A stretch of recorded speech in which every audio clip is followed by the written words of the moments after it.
مفتی صاحب میرا سوال یہ ہے کہ درود شریف پڑھنے سے 10 نیکیاں ملتی ہیں اور گناہ معاف ہوتے ہیں اور 10 درجات بلند ہوتے ہیں.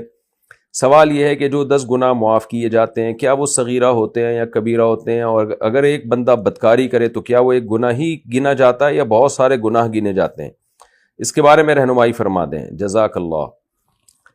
دیکھیں جتنی اس طرح کی احادیث ہیں کہ یہ اس عمل سے گناہ معاف ہوتے ہیں، اس عمل سے گناہ، تو اس سے صغیرہ گناہ مراد ہوتے ہیں. جیسے درود شریف پڑھنے سے 10 گناہ معاف، تو یہ صغیرہ گناہ ہے. زنا بہت بڑا جرم ہے، چھوٹا جرم نہیں ہے.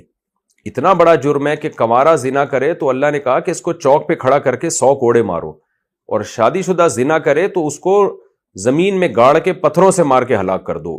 اس سے بڑا یعنی سزا اسلام میں ہے نہیں کوئی اس سے بڑی سزا. تو بہت بڑا جرم ہے یہ. اگر خدا نخواستہ کسی سے ہو گیا ہے تو بہت زیادہ گڑ گڑا کے اللہ سے توبہ استغفار کرے وہ، تاکہ آئندہ اس سے وہ گناہ نہ ہو، اور توبہ روئے اللہ کے سامنے، کیونکہ اس نے اپنے اوپر جہنم کو حلال کر لیا، آگ کو حلال کر لیا. تو اس لیے زنا کو ہلکا جرم نہیں سمجھنا چاہیے.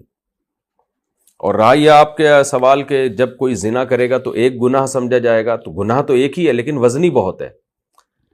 بعض دفعہ کوانٹٹی میں کوئی چیزیں بہت زیادہ ہوتی ہیں لیکن ویٹ کم ہوتا ہے. تو صغیرہ گناہ بہت زیادہ بھی مل جائے نا تو ایک کبیرہ کے برابر نہیں ہو سکتے. ہے تو کبیرہ ایک ہی اور صغیرہ بہت زیادہ، لیکن جب میزان کے ترازو میں قیامت میں رکھا جائے گا تو وہ ایک کبیرہ بہت سارے صغیرہوں پہ حاوی ہوگا. تو زنا ایک جرم ہے لیکن ویٹ بہت ہے، اور قیامت کے دن اعمال تولے جائیں گے، گنے نہیں جائیں گے، کاؤنٹ نہیں کیے جائیں گے بلکہ تولے جائیں گے. بعض دفعہ ایک نیکی بڑی وزنی نکلے گی، بعض دفعہ ایک گناہ بہت زیادہ وزنی نکلے گا. تو اس لیے کبیرہ گناہوں سے بہت زیادہ بچنے کی کوشش کرنی چاہیے. ہو جائے تو بہت زیادہ اللہ کے سامنے گڑ گڑانا چاہیے، اور کچھ صدقہ خیرات بھی کرنا چاہیے تاکہ اللہ کا غضب ٹھنڈا